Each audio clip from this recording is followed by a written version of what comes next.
नमस्कार, मैं अभिषेक उपाध्याय। आप देख रहे हैं टॉप सीक्रेट। उत्तर प्रदेश में बहुत कुछ चुपचाप चल रहा है। समाजवादी पार्टी के मुखिया अखिलेश यादव चुपचाप एक प्लानिंग पे काम कर रहे हैं, कहीं कोई शोर नहीं है। आप देख रहे होंगे कि ज़मीन पर अखिलेश यादव का कोई रैली नहीं हो रही, कोई कार्यक्रम नहीं हो रहा है, कोई गोष्ठी नहीं हो रही, कोई ऐलान नहीं हो रहा है। अखिलेश यादव प्रेस कॉन्फ्रेंस करते हैं और लगातार अपने नेताओं से मिलते रहते हैं। सवाल उठ रहा है कि कोई तो प्लानिंग चल रही होगी, कुछ तो हो रहा होगा जो सामने नहीं आ रहा है। वो क्या है जो बैकग्राउंड में चल रहा है और जिससे 27 का नक्शा बदलने की तैयारी है। देखिए, जो भी आप बात कीजिए तो लोग यही चर्चा करते हैं कि भाई अखिलेश यादव तो फील्ड में नहीं दिख रहे हैं, अखिलेश यादव कहीं धरना प्रदर्शन में नहीं दिख रहे हैं, अखिलेश यादव कभी ऐसा नहीं हो रहा है कि विधानसभा की ओर कोई मोर्चा लेके निकल जाएं, जो ट्रेडिशनल पॉलिटिशियन करते हैं कि यहाँ धरना, वहाँ प्रदर्शन, गांधी मूर्ति के नीचे बैठना, पर वो कुछ नहीं ऐसा कर रहे हैं। तो कर क्या रहे हैं अखिलेश यादव, ये इंपॉर्टेंट है। आपको मैं बताऊं, उनकी जिस तरह से मुलाकातें हो रही हैं, और जो मुलाकातें हो रही बड़ी स्पेसिफिक हो रही हैं, वो इस तरह स्पेसिफिक हो रही हैं कि ओबीसी का जो विस्तार है, उस विस्तार की प्रक्रिया पर बहुत तेज़ी से काम चल रहा है। वो जिस पीडीए की बात करते हैं उसको बाइफर्केट कर रहे हैं, ओबीसी, दलित। अब उसमें भी किस तरह से हमको कहाँ पर कुर्मी, कहाँ राजभर, कहाँ निषाद, कहाँ मौर्य, कहाँ शाक्य, कहाँ सैनी, कहाँ कुशवाहा, इस तरह से एक पूरा का पूरा बुके तैयार किया जा रहा है। और अभी से जो सीटें हैं, 403 सीटें, और पूरी 403 सीटों पर तैयारी चल रही, क्योंकि कांग्रेस के साथ जब गठबंधन होगा तो उस समय सिचुएशन देखी जाएगी, लेकिन अपनी ओर से तैयारी पूरी है। अब देखिए आज क्या हुआ, ये बड़ा डेवलपमेंट है और ये बहुत मैसेज देता है कि ये जो चुपचाप वाली रणनीति है अखिलेश यादव की, इसका पर्सपेक्टिव क्या है और इसका लक्ष्य क्या है और ये कहाँ तक जाती है। आज अखिलेश यादव ने मध्य प्रदेश के एक मुद्दे पर टिप्पणी कर दी।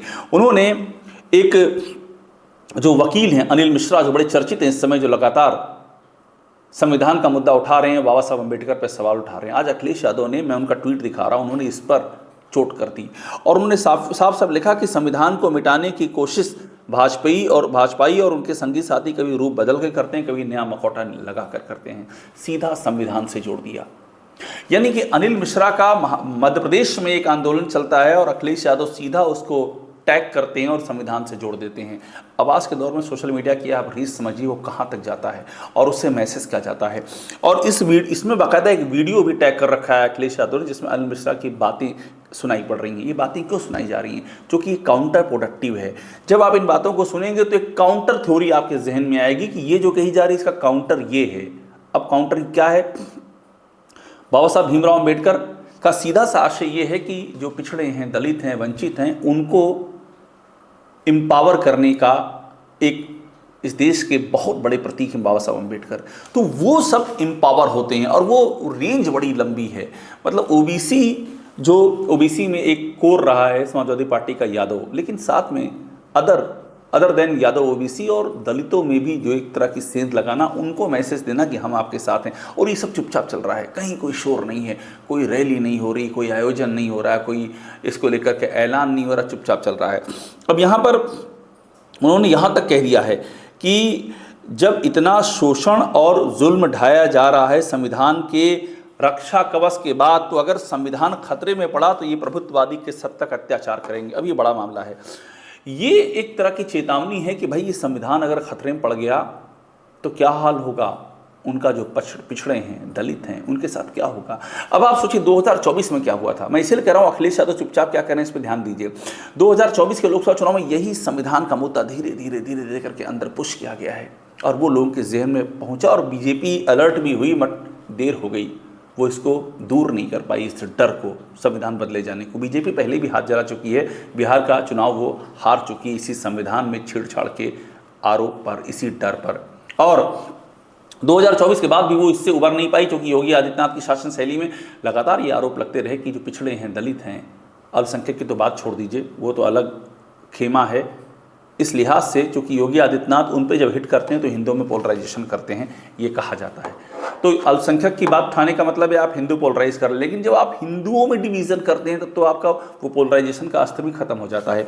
इसलिए इस बात को लगातार चुपचाप उठाया जा रहा है कि देखिए ये हिंदुओं में इस तरह से बंटवारा हो रहा है, एक जाति विशेष की वरीयता है और बाकी जातियां जो है शोषित हैं, पीड़ित हैं, उनकी कोई सुनने वाला नहीं है। अब सेम डे अखिलेश यादव एक ट्वीट और करते हैं और वो क्या है, जिनकी संख्या 9 दहाई उनका हिस्सा 1/3। वही 90% की बात कि भाजपा राज्य में 90% पीडीए के साथ नाइंसाफ़ी।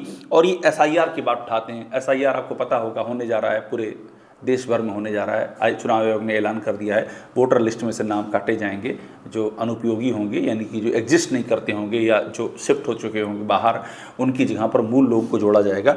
तो उस एसआईआर को करने वालों में भी अखिलेश यादव ने तलाश लिया कि कौन कितना है।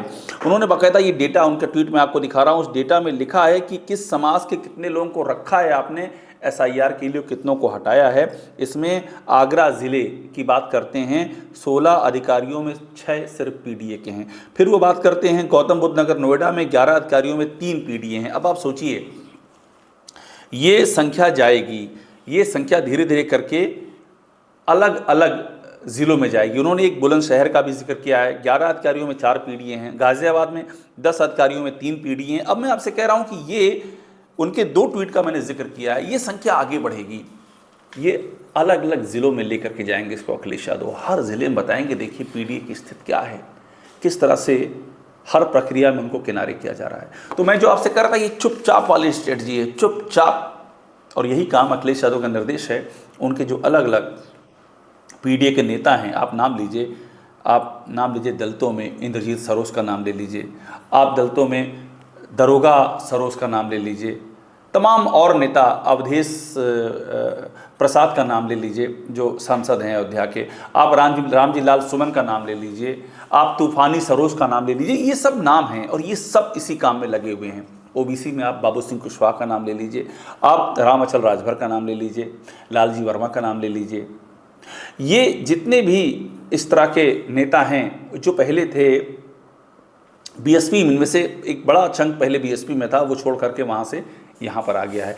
ये सब इसी काम में लगे हैं कि पीडीए को फैलाते जाएं और इन बातों को अंदर तक लाते जाएं। तो ये है अखिलेश यादव का फार्मूला। और इसीलिए मैं आपको कह रहा हूँ कि डेली ध्यान रखने वाली बात होगी कौन पार्टी क्या बोल रही है। आप ये मान लीजिए 2027 का चुनाव शुरू हो चुका है। यूपी इस प्रदेश का सबसे महत्वपूर्ण राजनीतिक सूबा है और एक एक बात पे ध्यान रखिए, हर एक बात से एक नई बात निकलती है और यही जुड़ते हुए एक लाइन बनती है। और 27 में अगर किसी नतीजे से आपको हैरानी हो तो इस लाइन को जरा जाइएगा टाइम लाइन में पीछे, टाइम मशीन में, और वहाँ से उठाइएगा 1 साल पहले से, आपको समझ में आ जाएगा कि दिखाई तो तब पड़ रहा था, हमने ध्यान नहीं दिया। इसीलिए हमारी ये कोशिश है कि आपको हर डेवलपमेंट से एक बिग पिक्चर का एहसास कराते रहें और ये बताते रहें कि 27 के मद्देनज़र ज़मीन पर चल क्या रहा है। टॉप सीक्रेट को देखते रहिए, लाइक कीजिए, सब्सक्राइब ज़रूर कीजिए।